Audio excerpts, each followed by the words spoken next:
Hi friends, welcome to cine family. TV serial actor Niranjan ప్రస్తుతం తెలుగు కన్నడ సీరియల్లో నటిస్తూ బిజీగా ఉంటున్నారు.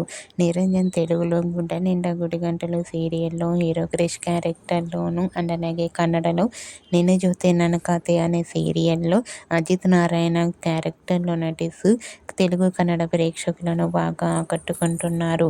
నిరంజన్ ఈ రెండు సీరియల్స్కి సంబంధించిన ప్రతి లేటెస్ట్ అప్డేట్స్ని ఎప్పటికప్పుడు షేర్ చేస్తూ ఉంటారు. అయితే రీసెంట్గా సత్యభామ సీరియల్ హీరో నిరంజన్ తన కన్నడ సీరియల్ అయిన నిన్న జోతే ననకాతే సీరియల్ హీరోయిన్ భూమితో కలిసి షూటింగ్ లొకేషన్ లేటెస్ట్ ఫొటోస్ను షేర్ చేశారు. ఆ ఫొటోస్లో నిరంజన్, భూమి షూటింగ్ యాప్లో చాలా సరదాగా హ్యాపీగా ఎంజాయ్ చేస్తూ కనిపించారు. ఆ ఫొటోస్ చూసిన వారంతా నైస్ పిక్స్ అంటూ కామెంట్ చేస్తున్నారు. మీకు కూడా Niranjan Kannada serial shooting location latest photos మీకు నచ్చినట్లయితే మీ అభిప్రాయాన్ని మీ కామెంట్ రూపంలో తెలియజేస్తూ లైక్ చేయండి, షేర్ చేయండి. మరిన్ని ఇంట్రెస్టింగ్ అండ్ లేటెస్ట్ అప్డేట్స్ కోసం మా సినీ ఫ్యామిలీ 2 ఛానల్ని సబ్స్క్రైబ్ చేసుకోండి.